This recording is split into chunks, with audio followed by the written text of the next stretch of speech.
Nagaan Waaqayyoo hunduma keessaniif haa ta'u, akkam jirtu nagaa keessanii naguma. Ani Waaqayyoof haa galatu baay'ee nagaa kooti. Gooftaan eegee geggeessee waggaa kana immoo nu fichisiisee guyyaa 364 jirra. Yoo Gooftaan jedhe egaa bor galgalaa waggaa isa biraatti 2021tti ce'uuf jenna. Waaqayyoo guyyaa amma kana nu dabarsee bara dhukkubaa, bara rakkinaa, bara gidiraati kuni namni wal arguu hin danda'u.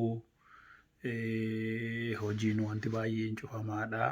Yeroo qoramsaa biyya lafaa irratti warra amananiif warra hin amanne hundumaa irratti qoramsi guddaan dhufe.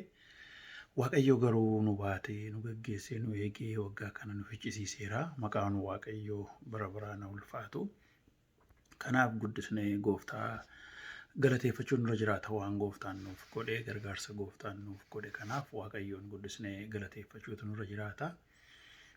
Torban darbee waa'ee dhaloota Gooftaa Yesuus ayyaaneffannee torbeedhuma isaatti immoo kunoo geeddaramuu waggaa ayyaaneffachuuf jenna. Egaa akkuma yeroo hundumaa jedhu waggaadhaa gara waggaatti dubbadhu guyyaan hin geeddaramu. Torban darbee jimaata inni ture ammas dhufee kirismasii ture jechuudha. Gaafa suni ammoo jimaata waggaa haaraata. Kan geeddaramee waan tokko miti guyyaan torba jiru torbanumaan naanna'ee dhufa yeroo hundumaa naanna'ee dhufa. Sa'aatiin kun kan namaati. Namatu uummatee numa naanna'a jechuudha. Bargit sa'aatii namaa yeroo namaa waggaa namaa keessatti Waaqayyoon hojjeta. Garuu kan beekuun nurra jiraatu yeroo hundumaa jedhu ilaalchi keenya geeddaramuutu irra jiraata. Yaadi keenya geeddaramuutu irra jiraata. Murtoon keenya geeddaramuutu irra jiraata. Kana ta'uu baannaan bu'aan qabu. Kirismasiifis hin nyaanne hin dhunne wayyaa garaagaraa uffatee namni amma bara kana immoo wayyaa diimaa wayyaa buraaburreeffachuun diimaan kun baateeraa uffatee allakee irraati waan tokko. Utuu galgalaniin rakkoo meeqa waan meeqa haasa'uun immoo jalqabame.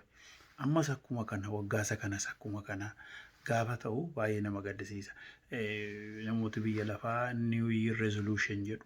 Kanan dhiisa jedhu garuu bulanii masaa waan sadan dhiisanitti ka'u. Miknaan isaa murtoon isaanii dhuguma amala isaanii geeddaruuf dhuguma yaada isaanii geeddaruu irraan kaane. Ilaalchi isaanii hin geeddaramne yeroo nan jedhu maanni wanti kun dhuguma jireenya koo miidheeraa, fayyaa koo miidheeraa, namni sigaaraa xuuxu tokko yookiin immoo namni diraagii fudhatu tokko kun fayyaa koo miidheera, sammuu koo miidheera, nan dhiisa jedhee itti yaadee jalqabarraa keessa miidhuu isaatiif yoo jedhe waggaa haaraa eeguun irra hin jiraatu.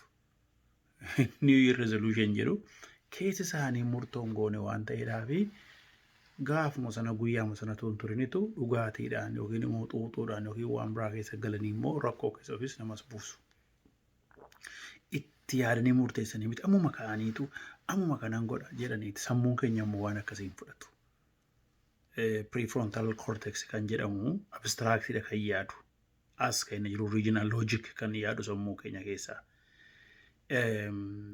Waan simply yoo itti laattan badaan fudhatu.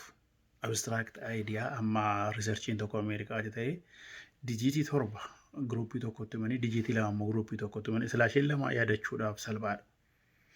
Isaan garuu yaadanii deeqaa irraa booddeen irraa fatan warri isa complicated dijiitii 7 qabatan garuu hin yaadatan maaliif sammuun isaanii waan baay'ee sana qabachuudhaaf waan tattaafatee fi install godhee of keessatti kaa'eera.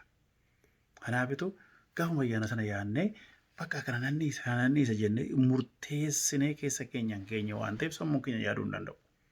Kanaafitu waan keessa keenyatti nu rakkise, waan keessa keenyatti amala keenya balleessaa jiru, mana keenya miidhaa jiru, yaada keenya miidhaa jiru, akka sabaatti saba keenya miidhaa jiru, biyya keenya, ilaalcha keenya, haala keenya kan miidhaa jiru jechuudha. Kan dhuunfaatti kan nu miidhee maatii keenya miidhaa, maatiin keenya kan miidhe immoo ollaa keenya, naannoo keenya, saba keenya, cikee biyya keenya miidha.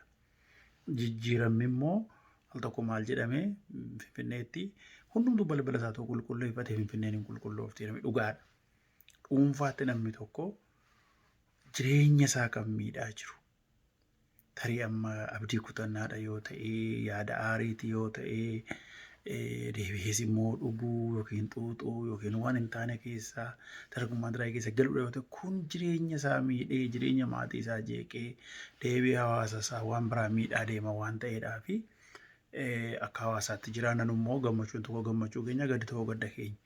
Kanaaf itti yaannee ofii keenya jijjiiramuutu nurra jiraata. Dhibba keessa 88% waggaa haaraatiin jijjiiramaa jira. Seenti meeran isuma waggaan isuma duriiti guyyaan isuma duriiti guyyaa torba ripiit godha malee wanti dhufu tokko hin jiru. Dhugaan isaa jijjiiramuun nuudha. Garuu eksternaal bakkee keenya jijjiiramuu barbaanna. Ni uffachuudha guyyaa ayyaanaati kirismasii dhoote sana bituudha nyaachuu dhuguudha waggaa haaraadhaa sana bituudha nyaachuu dhuguudha. Guyyaa biraasuma nyaannee dhunnuudha malee wanti haaraan hin jiru sanaadha. Kanaafitu ufumaa guyyaa sammuu keenya irratti kun ayyaana sun ayyaana jedhamee guyyaan uumaan irratti kumaara taphachuurraa meestii waggaa kana yaannee gara gaariitti jijjiiramuudhaaf isa guyyaa sana inni murteessu nuti hin ta'in disaayida kun amurteessi amarraa kaanee amurteeffannu. Ijoollee keenyaaf mana keenyaaf jireenya keenyaaf amurteeffannu. Ammatuma koronaa jennu 2021 tos koronaa makabannee ciyaa jira kun waan haaraa miti miraakiliin ta'u hin jiru dhugaa ta'uu biyyoota isumaan ciyamaa jira. Utuu kitti baatee finne irra yuumuu jedhanii yaadanii immoo kitti baateen kan hin dandeenye immoo dhufaa jedhaa yaadu.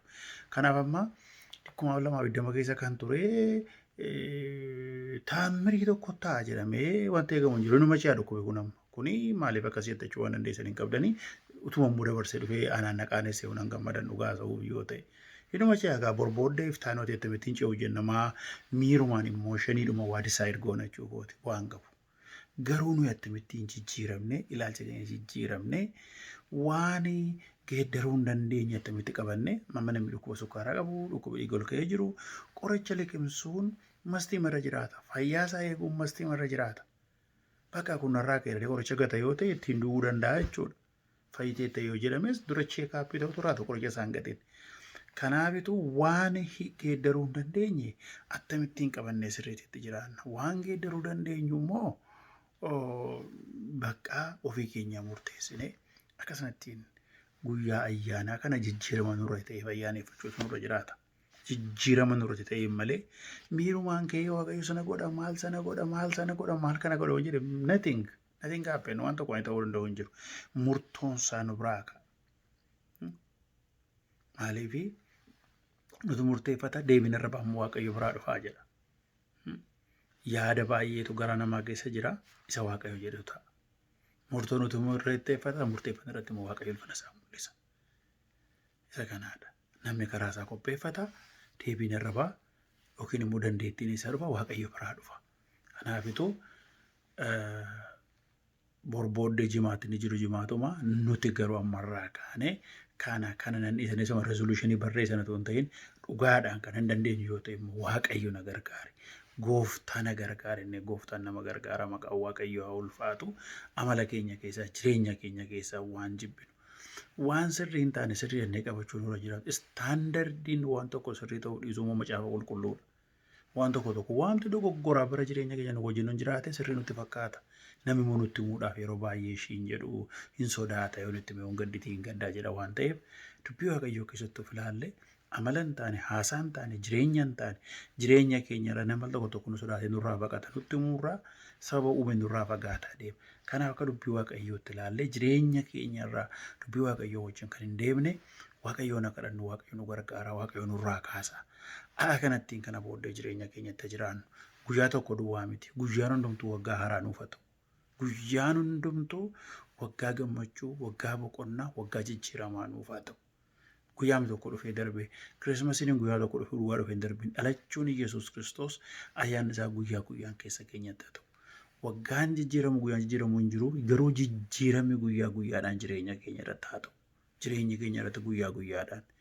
Yesuus aadaa namaa kabajee aadaa namni jijjiirama kaa'u kana kabajuun keenya barbaachisaadha garuu jijjiirama gooftaan afur waaqayyo kan nurratti fidu warra kadhannu nu haa godhu gooftaan isin haa eebbisu eebbifamaa waan hundumaa moonee warra dabarru haalaan warra abdii kutannee gadi buutuu hin ta'in jijjiiramne nama jijjiiruu kan dandeenyu waaqayyo nu haa taasisu gooftaan isin haa eebbisu eebbifamaa.